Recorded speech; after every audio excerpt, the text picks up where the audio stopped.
Salam sejahtera dan salam sukacita bagi kita semua. Kiranya Tuhan Yesus selalu memberkati kita, menyertai kita dalam segenap aktivitas kita. Saudara-saudara, jemaat yang dikasihi Tuhan, seperti biasa di YouTube channel ini, saya akan berbagi firman Tuhan. Saya percaya firman yang telah ditaburkan tidak akan kembali dengan sia-sia, tapi dia akan menjadi seperti rencana Allah. Oleh sebab itu, mari kita satukan hati, kita bersatu di dalam doa. Damai sejahtera Allah Bapa yang melampaui segala akal dan pikiran, itulah yang memelihara hatimu di dalam Yesus Kristus. Amin. Firman Tuhan hari ini yang menjadi renungan bagi kita tertulis di dalam 1 Korintus 15 ayat yang ke-50 sampai 58. Demikianlah firman Tuhan. Saudara-saudara, inilah yang hendak kukatakan kepadamu, yaitu bahwa daging dan darah tidak mendapat bagian dalam kerajaan Allah, dan bahwa yang binasa tidak mendapat bagian dalam apa yang tidak binasa. Sesungguhnya aku menyatakan kepadamu suatu rahasia. Kita tidak akan mati semuanya, tetapi kita semuanya akan diubah. Dalam sekejap mata, pada waktu bunyi nafiri yang terakhir.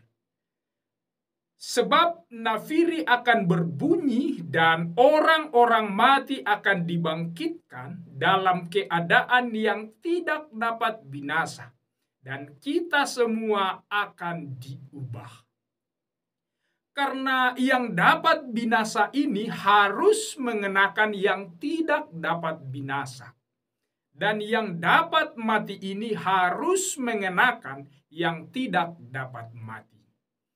Dan sesudah yang dapat binasa ini mengenakan yang tidak dapat binasa, dan yang dapat mati ini mengenakan yang tidak dapat mati, maka akan genaplah firman Tuhan yang tertulis. Maut telah ditelan oleh kemenangan. Hai maut, di manakah kemenangan? Hai maut, di manakah sengatmu? Sengat maut ialah dosa dan kuasa dosa ialah hukum Taurat. Tetapi syukur kepada Allah yang telah memberikan kepada kita kemenangan oleh Yesus Kristus Tuhan kita. Karena itu, saudara-saudaraku yang kekasih, berdirilah teguh, jangan goyah, dan giatlah selalu dalam pekerjaan Tuhan. Sebab kamu tahu bahwa dalam persekutuanmu dengan Tuhan, jerih payahmu tidak sia-sia. Amin. Demikianlah pembacaan firman Tuhan pada saat ini. Saudara-saudara, jemaat yang dikasihi Tuhan, firman Tuhan hari ini berbicara tentang kebangkitan. Kebangkitan adalah salah satu pokok teologis yang sangat penting bagi orang percaya. Kenapa?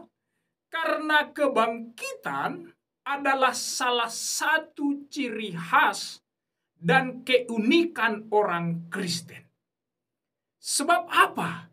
Sebab kita percaya pada hari kedatangan Yesus yang kedua, maka saat itu Anda dan saya dan semua orang yang percaya akan dibangkitkan bersama-sama dengan Yesus Kristus. Inilah sesungguhnya kebangkitan yang harus kita ketahui, yang harus kita pahami agar dalam setiap perjalanan kehidupan kita hari ini, kita tetap setia pada Tuhan.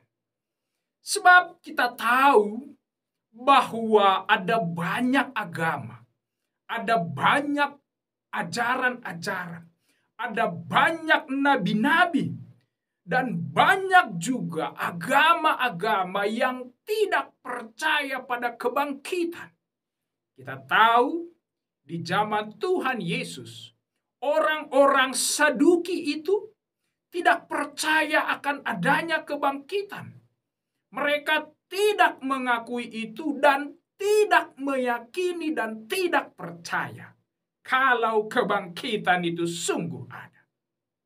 Dan kalau kita lihat juga di Korintus ini, di ayat yang sebelumnya, ada banyak orang-orang di Korintus itu, terutama yang berlatar belakang orang Yunani, mereka juga tidak percaya akan adanya kebangkitan itu. Bagaimana mungkin yang sudah mati, yang sudah meninggal, yang sudah menjadi tanah, itu bisa bangkit lagi? Tidak mungkin. Itulah anggapan beberapa orang pada saat itu. Dan sampai sekarang, kalau kita melihat dan mengamati, masih banyak orang yang tidak percaya akan adanya kebangkitan itu.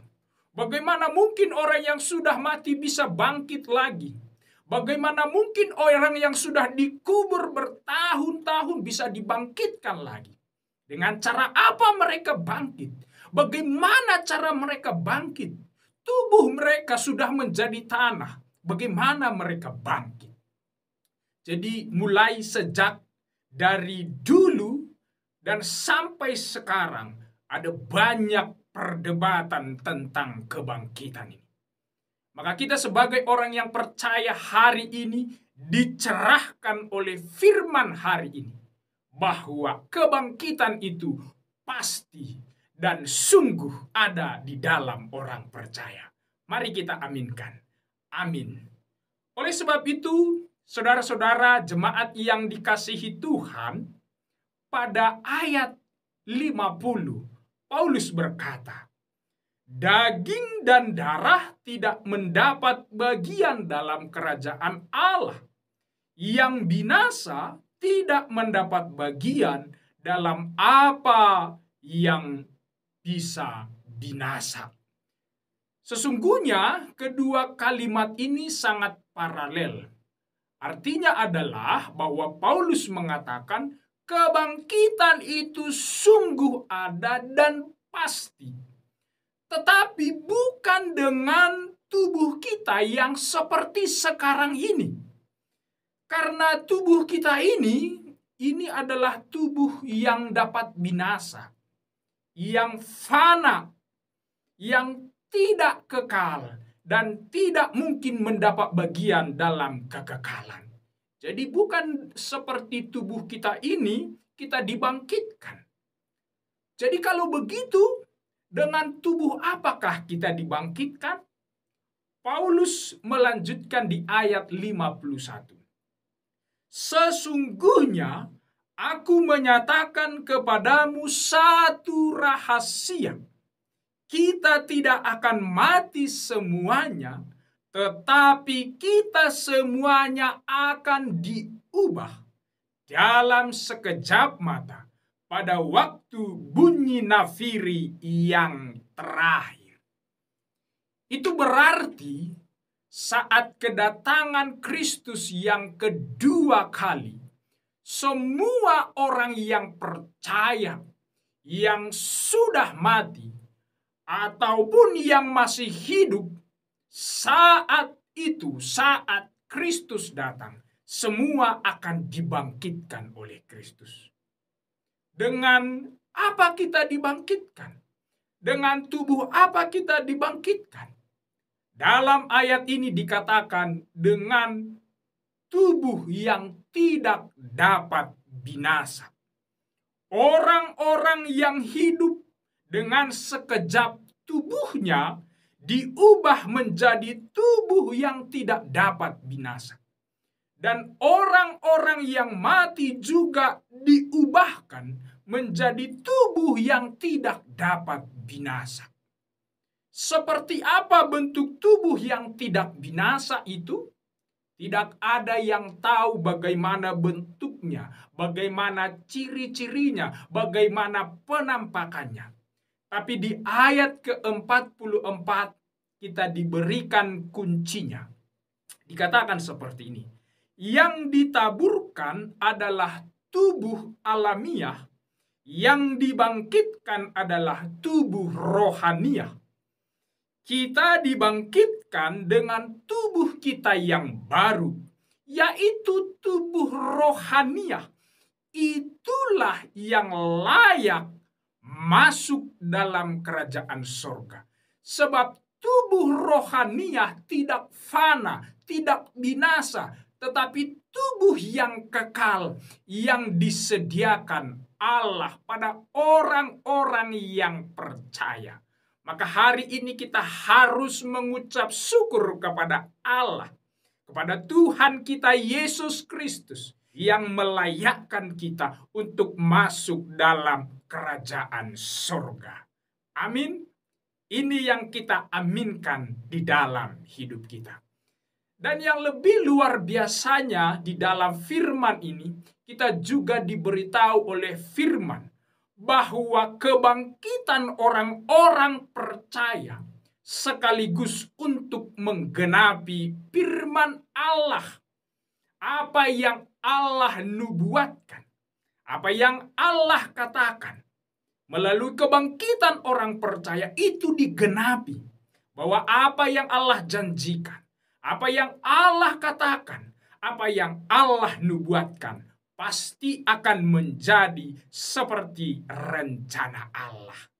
Dikatakan di dalam teks kita ini, dengan kebangkitan orang-orang yang percaya pada saat kedatangan Yesus yang kedua kali, itu untuk membuktikan bahwa maut telah dikalahkan, kuasa dosa telah dikalahkan, dan kita semua orang-orang percaya diberikan kemenangan oleh siapa? Oleh Yesus Kristus Tuhan kita. Maka saudara-saudara jemaat yang dikasihi Tuhan, tidak ada alasan bagi kita untuk tidak bersukacita. Tidak ada alasan bagi kita tidak bermegah di dalam Yesus. Sebab apa? Kita diberikan kemenangan melalui Yesus Kristus Tuhan kita. Kita lebih dari pemenang. Sebab kita diberikan kemenangan mengalahkan maut, mengalahkan kematian, mengalahkan dosa-dosa. Dan semua itu bisa terjadi hanya oleh Yesus Tuhan kita. Maka ayat ini yang mendorong kita melakukan ayat yang terakhir. Giatlah dalam pekerjaan Tuhan. Teguhlah di dalam pekerjaan-pekerjaan Tuhan. Selalulah dalam persekutuan dengan Tuhan. Kenapa kita giat di dalam pekerjaan Tuhan? Sebab saudara-saudara dan saya adalah orang-orang yang sudah dimenangkan. Orang-orang yang sudah diselamatkan. Maka kesempatan hari ini kita pakai untuk menyatakan, memperlihatkan kebaikan dan sukacita yang kita terima dari Tuhan. Kita giat di dalam pekerjaan Tuhan. Kita mau bekerja keras dalam pekerjaan Tuhan. Sebab kita percaya, kita telah diselamatkan, kita telah dimenangkan oleh Tuhan. Maka kesempatan hidup hari ini kita pakai dengan sungguh-sungguh di dalam Tuhan. Maka jangan sia-siakan hidup ini saudara-saudara. Jangan habiskan waktumu dengan yang sia-sia. Pakailah itu dengan baik. Sebab apa? Sebab Allah Yesus Kristus itu akan datang dan membangkitkan orang-orang yang percaya.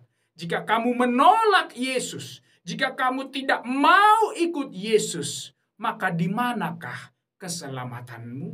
Maka di manakah engkau mencari kehidupan? Tidak ada yang lain. saya mempunyai sebuah ilustrasi seperti ini. Pada suatu hari, ada seorang perempuan yang meninggal dan dibawa malaikat ke pintu surga. Ketika di pintu surga itu, dia melihat surga yang begitu indah sekali. Tetapi apa kata malaikat kepada perempuan ini? Waktumu belum tiba. Kamu diberikan kesempatan untuk hidup sekali lagi. Pergilah ke dunia kembali dan engkau akan hidup di sana. Tidak berapa lama si perempuan ini hidup kembali.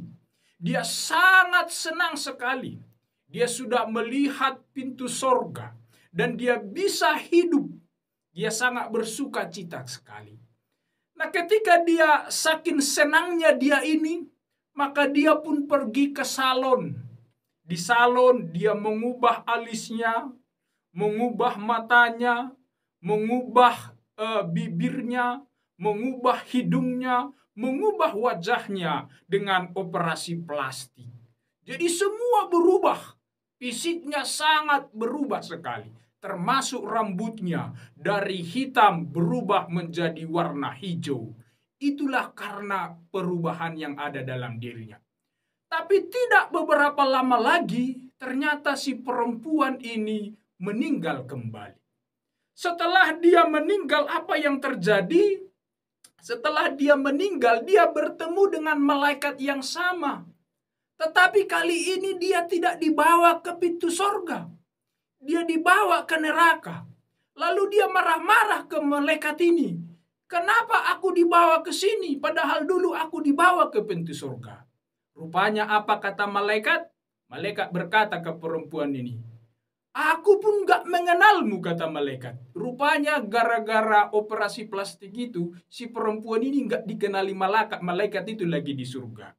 Saudara-saudara, sebenarnya inti dari ilustrasi ini bukan melarang kita untuk mempercantik diri, mengubah hidung, mengubah mata, atau mengubah apa saja. Tapi penekanannya adalah perempuan ini sudah diberikan kesempatan. Yang seharusnya diubahnya adalah hatinya, pikirannya, imannya yang tertuju kepada Tuhan. Ketika dia sudah mengalami, merasakan, melihat pintu surga, diberikan kesempatan untuk hidup, sesungguhnya saat itulah dia selalu memulai harinya dengan setia. Maka sama halnya dengan kita, saudara-saudara jemaat yang dikasihi Tuhan. Kita adalah orang-orang yang sudah diberikan kesempatan oleh Tuhan. Pakai kesempatan ini giat dalam pekerjaan Tuhan, setia dalam pekerjaan Tuhan. Maka ketika hari Tuhan itu datang, kita sama-sama menjadi orang yang pemenang. Amin. Tuhan Yesus memberkati.